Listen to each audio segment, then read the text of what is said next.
Hi, my name is Daniel Posney, and this is Shifting Perspectives. And today I'm inspired to talk about yelling in a relationship. But first, I want to let you know about some things that are happening this year. If you go to the hummingbirdhouse.org, you'll find out what's going on at our property with paddleboarding down the creek and sweat lodge and rites of passage and retreats and all that. And then if you go to Sanjali, Sanjali, healingarts.com, you'll see other stuff that's not related specifically to the house. And then, of course, is ultimatepotentialcoach.com. So any of those websites, you'll be able to see mostly what's going on this year. We've got a couples day retreat coming up on the 10th. We have a call in your soulmate. We have a breathwork and sound coming up. We've got lots of things coming up. And then later on in the year, we've got a couple of men's retreats, a fathers and sons and brothers retreat. So look at those and see if any of those really speak to you, and we'd love to see you. So this is about yelling in a relationship. And I know that in some families, yelling is just part of the normal thing. It's just how you communicate. And you yell at each other because you love each other. And that's how you express yourself. And it's just kind of a normal thing in that family. But what happens is sometimes that person, that child comes out of that family and seeks a relationship, and their way of communicating can't be used in this new relationship. And what we realize from that is that yelling in that family is not really healthy. It's just become normal. So it might challenge you a little bit if yelling is just your way of communicating, and if you're just a passionate person, that might be a challenge for you. But I'm a passionate person too, and I get angry sometimes, but I don't yell anymore. And the reason why I was yelling, I think back there, I was just saying, I'm so hurt right now, and I'm really scared. Help me.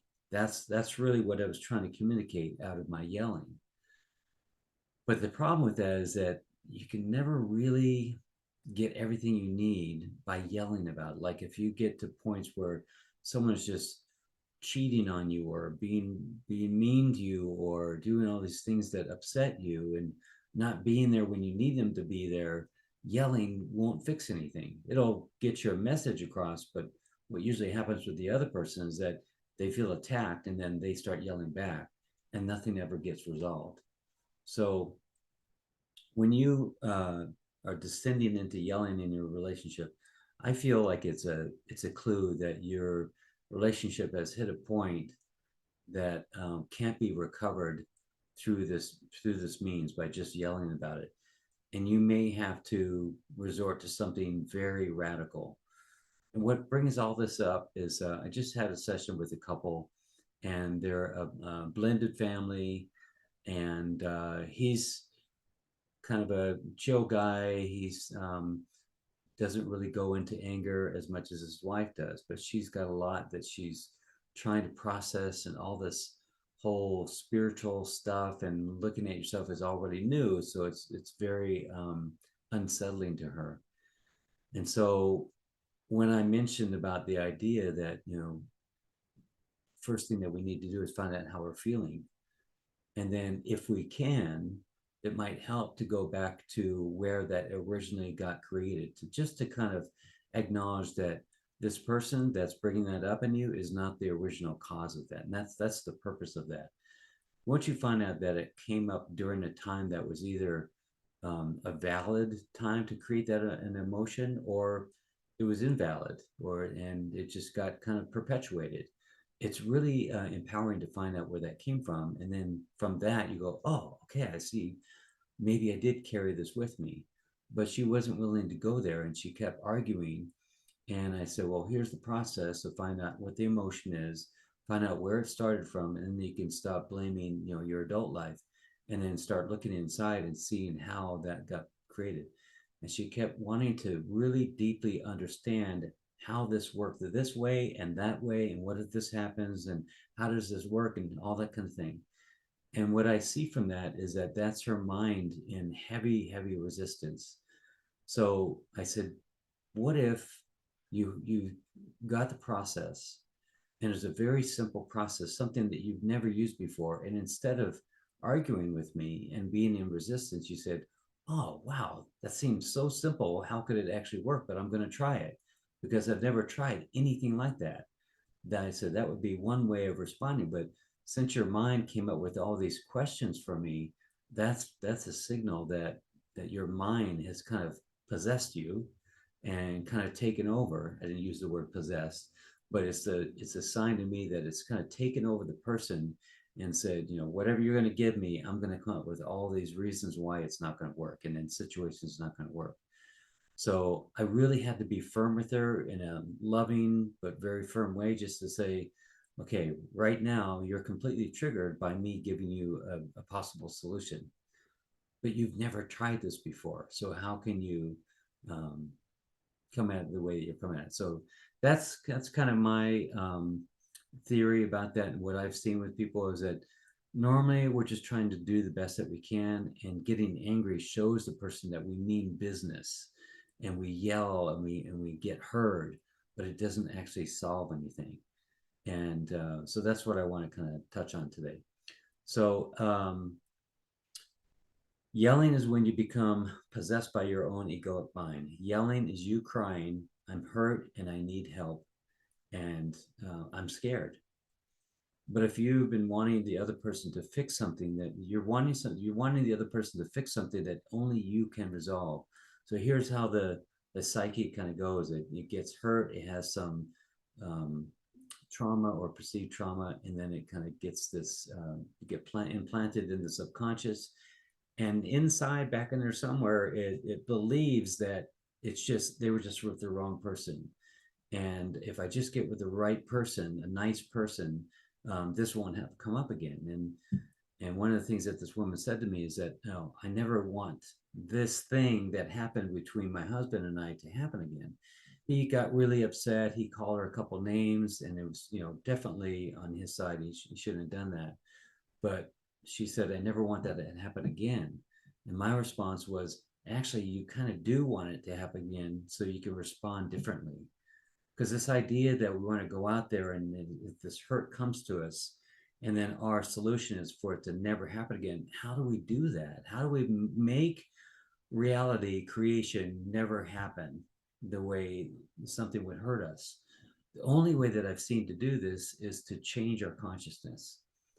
And I've explained about this before, that we're in our own holodeck of consciousness, and those things that happen to us, people calling us these nasty names or abusing us and things, it's because we're in this holodeck of our own that kind of perpetuates that kind of cooks all that kind of stuff up. It's just in the field that we're in. It's not our fault and we didn't do it. It's just that we have certain beliefs about ourselves and about the world that keep us in a vibrational match to the holodeck where all that stuff exists. So what I said was that you really actually want it to happen again after you've done work on yourself. So that way you respond differently. And actually the reality is that once you do work on yourself around this and realize that you have some accountability in the energy of it, it will never happen again. And you'll wonder where it all went. So that was the piece that's really hard for someone that is looking at the outside world as the problem. And I'm a decent person, and I can't get this person to stop being mean to me. And yet, from his perspective, she yells at him all the time. She's always angry at him.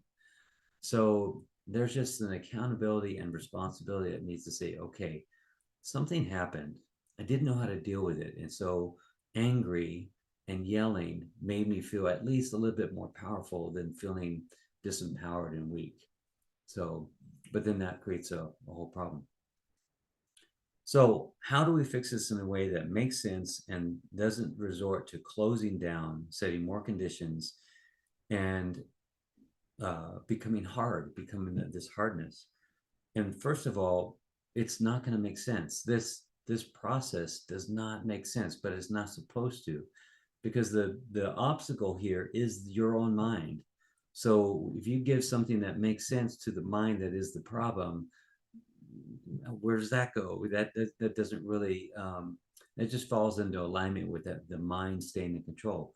What we need to do is to do something that actually doesn't make sense with the mind, that the mind can't grab onto and say, oh yeah, I can control that too.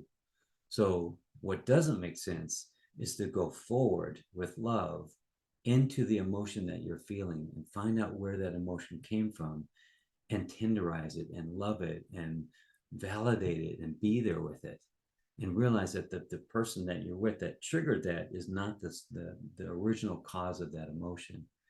So that's something that the mind can't handle. The mind says, no, I want to keep on blaming this person and being in defiance of anything that says I may be part of the problem. So when you do something that's radical, it's just, it doesn't make sense to the mind. So that's the first part. The other thing is that to use this simple process of, first of all, when you're in the heat of the moment, when the yelling is happening, to give yourself a timeout. And that's what I actually had to do with this woman. I had to say, hold on, wait, hold on. Time out, time out, time out. Okay, hold on. Because she kept on talking over me and wanted to argue and wanted to state her case. And that just, I don't have time for that. We've got an hour and a half in our session, and that's not what we do in the session. We resolve things. We get to some enlightenment about the relationship, but the whole arguing is what we don't do. So I needed to really stand firm in, okay, this is where we need to take a timeout. What are you feeling right now? And that kind of thing. So when you're in that yelling place, take a timeout and owning responsibility for yourself. You could say something like, let's see, I got this right down so I got the wording right. I need you to no longer yell at me. I'm getting pulled into a communication style that isn't normal for me. It's too painful and overwhelming. I'm hoping we can find ways to communicate more calmly together. But if yelling occurs again, I need to be spoken to with respect. So I'll take a break. I'll come back and we'll try to communicate again in 20 minutes in a calmer way. But if there's yelling again, I need to take another break. And I would say, if it happens again, take a break from the relationship, because that is not healthy and that's not resolving anything. And if you get to a therapist that's helping you just discover better ways of communicating with each other, but not going deeper into the original cause of things, find yourself another therapist, because that is not going to resolve anything. So there has to be something different being done than just communicating differently. In the moment, when you're in that yelling moment, yeah, you need to take a break and you say, okay, we need to find some other way, maybe, write down how we're feeling, if that's the way that works for you. But when you're in the moment, when you're in that process of yelling with each other, you've completely lost yourself, and your ego is the one that's fighting with the other person's ego. So it's not even you there, it's your ego with their ego, and they're battling it out, and you're just standing here in the background going, wow, this sucks. I mean, really truthfully, I just want to love her, I just want to love him, and here I guess I just need to just deal with this. But I found that there are people out there actually that could turn on a dime and say, I'm so sorry. I realized that this was mine. This was my trigger. I completely got triggered by this, brought back to me how my father used to treat me. And it didn't feel good the way he treated me. He used to kind of to brush me off. And you triggered that in the way that you responded to me. Man, when someone can do that, that is huge. That is so freaking powerful for someone to just get so much realization in the moment and stop blaming you.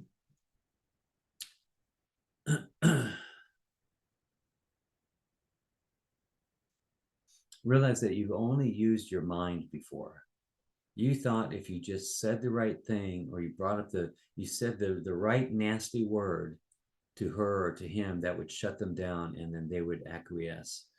You thought that if you just were nicey nice, then all your problems would go away, or whatever your thought was. But the solution was never in the mind. You can't be smart enough to heal and integrate old hurt emotions that you've had. The mind just doesn't work that way. There has to be heart and feeling and acknowledgement and taking some responsibility. So here's where you get to a place where you're no longer defending your mind about what, so your mind is giving you something to say and you just say it. Your mind is giving you something to think and you think it. You no longer do that when you have this awakening, as you kind of look over and go, I'm not gonna be its slave anymore. I'm gonna stop defending it. In fact, I'm gonna go, it's him. In a way that you kind of lower, you point yourself at, you point at your mind and go, it's my mind. And I take responsibility for my mind and how I just didn't know how to deal with my own mind, so I just kind of followed along with it. But not anymore. I realize how this whole thing starts to work. So it really becomes this empowered moment. Use the tools that you've never used before. For instance, the really simple one that says, okay, I'm triggered. The rule is, if I'm triggered, it's my shit to look at. It's no more of this stuff. I'm triggered because you're an asshole. It's no more of that. That does not work. That doesn't heal anything. That doesn't resolve anything. It may be true, again, but it goes back to you're triggered. And if you could look back at your life, that'd be times when you were a little kid and some other kid said you were fat or skinny or ugly or whatever the thing was. Now you would respond differently. Hopefully you wouldn't beat him up because you're bigger, but you would respond differently. You wouldn't have the same reaction of sadness and despair and anguish and all those kind of things as you would now, because you're in a different frequency than you were before. So call a timeout, do something to create more calm. Go into writing down your feelings, how this is making you feel, not messages to the person you're angry at, but just messages to yourself about how this is making you feel. And then what would be really cool if you kind of tied in those feelings to any part of your childhood that you could remember or you could imagine, and keep on drawing a line over to things that connect over to your childhood. That'd be very empowering. Really make sure that you're tapping into how is it that you're feeling, not just that you're angry, not just that you're pissed off, not just that you keep attracting these kind of people and you just got to stop attracting them, or you just got to set more firmer boundaries and that kind of stuff. There's some truth to that, but this whole hardening thing where we just set more conditions and set more conditions and we become harder, we say, well, I know what I learned from this.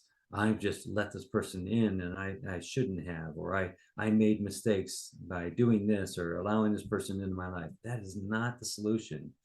That is hardening down and setting more conditions on your life. What the solution is actually to open up. Wow, this feeling, what is happening here? And you go in and you look at it from a different perspective. This is not your partner's responsibility. Your partner's responsibility, in my mind, is for them to acknowledge that there is this pattern going on. There's this trigger going on, and they could be sensitive about that. But I found that no matter how hard I try to not trigger that person and be sensitive to that, I will do something, I will say something, and words will come out of my mouth that I can't stop, or I'll say nothing, and that's the problem. So the partner can do all they can try and do, but it's never really going to stop the trigger. If it's there, it's going to happen. So it's for you to become accountable to the field of consciousness that you've been in. That's the way that I explain it. It helps me to understand that it takes kind of the burden off my shoulders that I'm such a messed up human being. It's just the field that I've been living in. There's this, I'm a match for, like, it's kind of like if all human beings were separated into colors and frequencies, and and then we'd all go into different rooms, and let's call them holodecks, and they would all go into okay, you people here that get cheated on all the time and you believe that everyone's out to get you and all that, you're all going to go in this room. And all these people that don't have any self-worth and don't love themselves, and you see people how they take advantage of you, you're all going to go in this room, and you live your life from that room. And that the frequency of that room just kind of creates all these little poppets of experiences that are just expressions of that. So the solution is to get your ass out of that room somehow. And there's no door. You just have to you have to blend yourself. You have to mold yourself. You have to transform yourself, your consciousness and your beliefs into a place that is no longer a match for that room. So the way that you used to think about yourself and relationships in the world, maybe you thought, well, that's just a natural way of doing. We just yell at each other because that's just our passion. We just love each other. That's what you're going to get. You're going to get the world yelling at itself. But if you no longer see that as a belief that serves you, you're going to move into a different room, a different holodeck, and things are going to reflect back to you differently.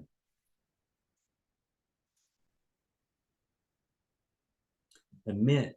This is the one that really helps me. Is I was just possessed by my egoic mind, and I'm comfortable saying that I just my mind took over and it just kind of possessed me. It just ran me, and it just does that. It just kind of takes over. But the cool thing about being a human being made of consciousness is we have this thing called determination and will and choice. That even though all this mind and egoic self can be just completely wrapping us around, we actually can go, hold on a second, I'm going to make a choice. And this is seems like a tough choice, but I can just make it. You can just decide. You can decide to believe in UFOs or not believe in UFOs. You can decide to believe in the color green or not believe in the color green. It's you have that ability, and that's what's the coolest thing about being a human being is this: we have this choice to become hard, become soft, become Republican or Democrat or white or whatever, and we have that. So we can make a choice to either fall into the conditions of the mind or gently, honestly, lovingly say no. So, also realizing that your mind is not working for your best interest. That's the one that really helps me. Stop blaming everyone for your own triggers. That's the one that really helped me from the beginning of this whole path. Is I was taught that if I'm triggered, it's mine to look at, and it does not make sense to the mind, but it sure did work, and I want it to work. No longer am arguing to be right. I want to be happy, and that's the main thing. So I hope that helps. I love you. Thank you. Bless you.